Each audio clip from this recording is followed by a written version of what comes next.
Okay, so this will be the last video of chapter 11. So we are going to apply our method to more realistic portfolio theory. So in the previous video, we thought about a portfolio just like having two firms at the same time.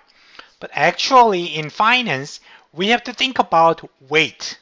So it's like our more realistic portfolio is like 30% of a asset and like 70% of another asset.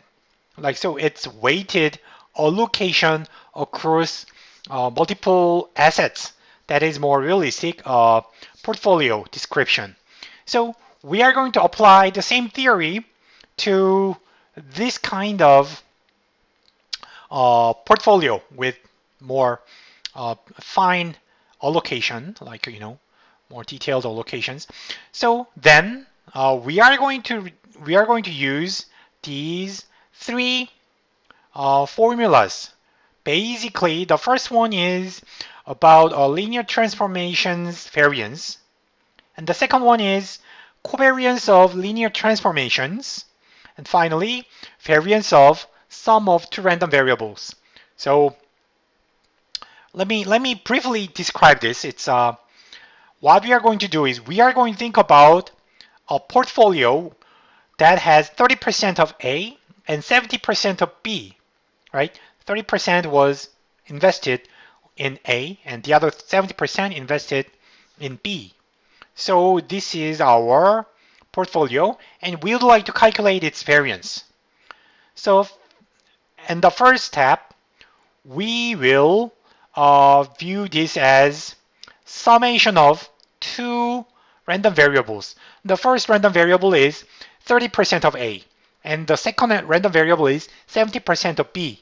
So we are going to apply the third formula.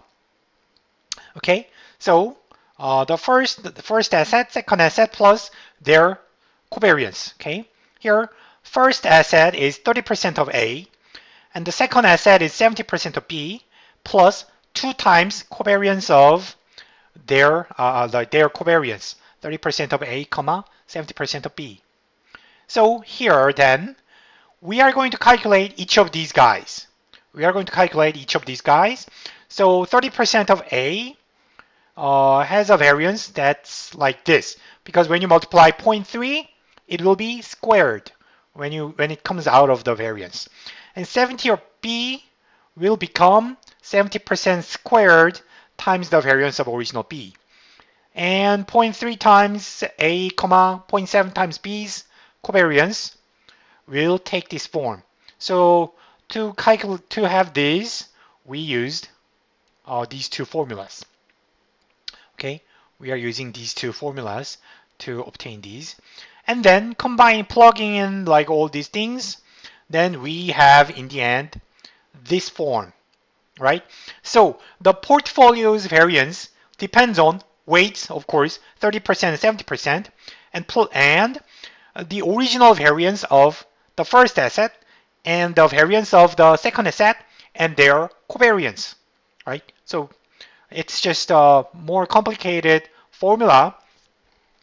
It requires all the knowledge, like properties we learned earlier, but we can generalize this to this form. So say you invest W on A and the other 1 minus W portion on B, right? So in general, W can be any number between 0 and 1. Okay, it's W is the percentage on A, invested on A. Okay, and then just replacing 0.3 with W and 0.7 as 1 minus W, you are going to get this formula, right?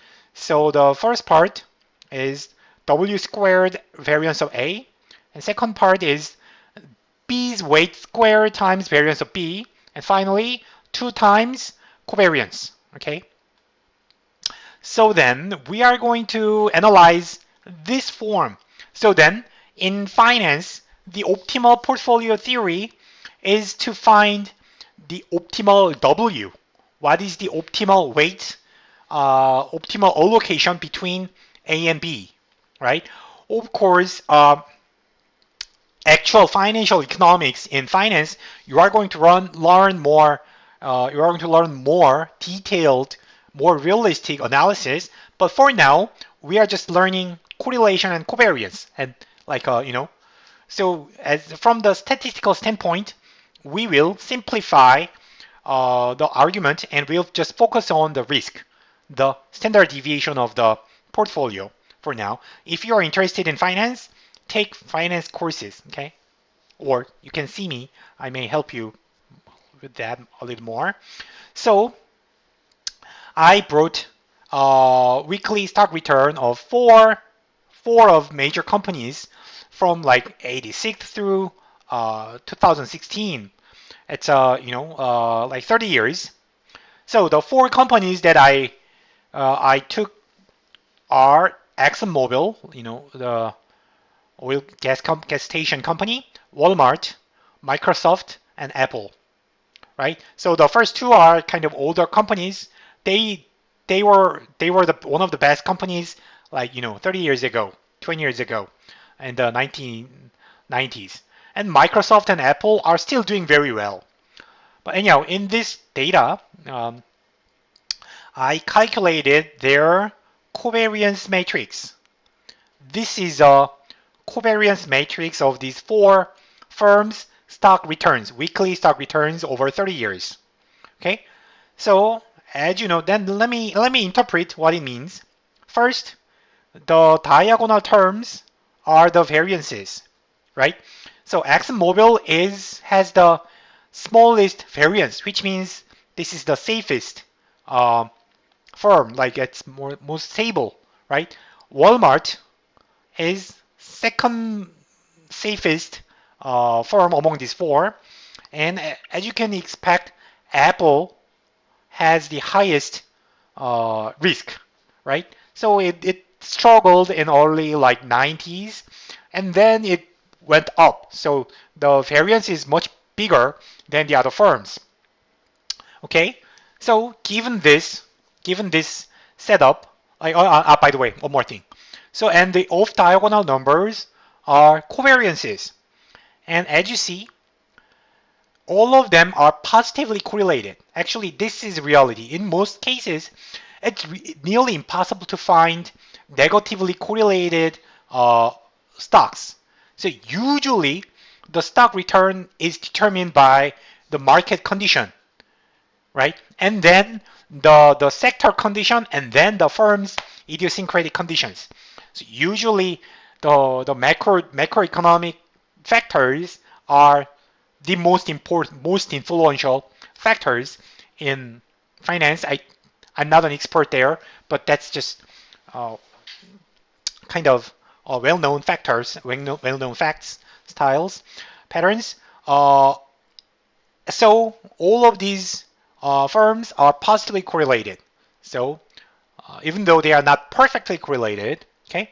So in this case, given this relationship among four companies, I will consider a portfolio which invests 50% in ExxonMobil and 50%, the other 50% in Apple.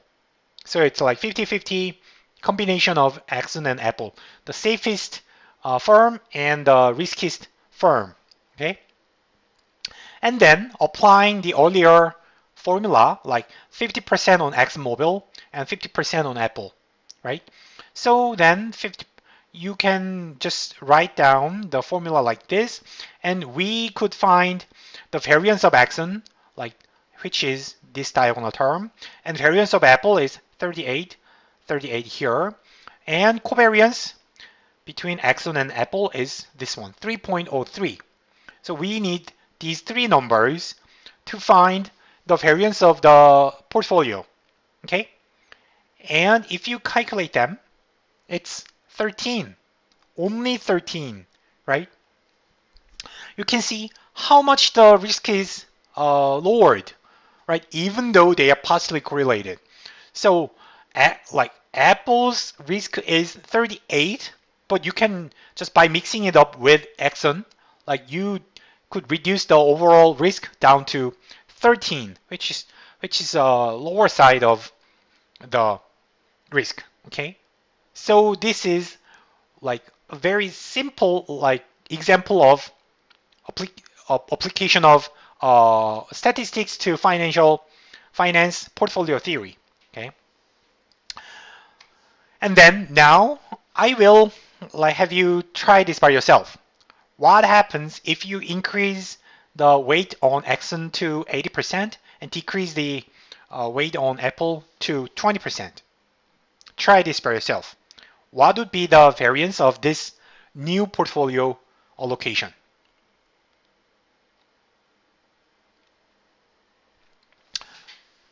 Okay, so in the end, we are going to apply the same rule here.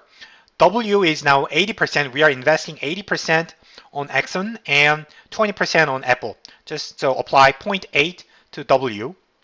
That will give you this value, right? So 80% on Exxon, 20% on Apple. So you are going to get this number.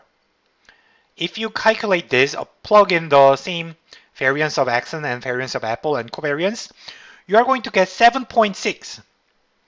So what's surprising here is, look at this. The variance of this portfolio is 7.6, which is even lower than the safest stock, right? Exxon's risk is 8, but your portfolio is better than that. It's safer than a single stock, right? So you are combining safe and risky like safest stock with a risky stock, but the result is even safer, which is pretty amazing. Also, what's amazing is this happens even if they are positively correlated, right? So this is the power of diversification, right? So you should you should not ignore don't underestimate the power of diversification in investment. Okay. By the way, this is not a complete portfolio theory because we did not think about expected return. So I only considered risk because it is covariance chapter. So I only talked about the risk. But if you learn finance, they are going to consider the risk and return at the same time. All right. I just ignored the return of those portfolio. Right.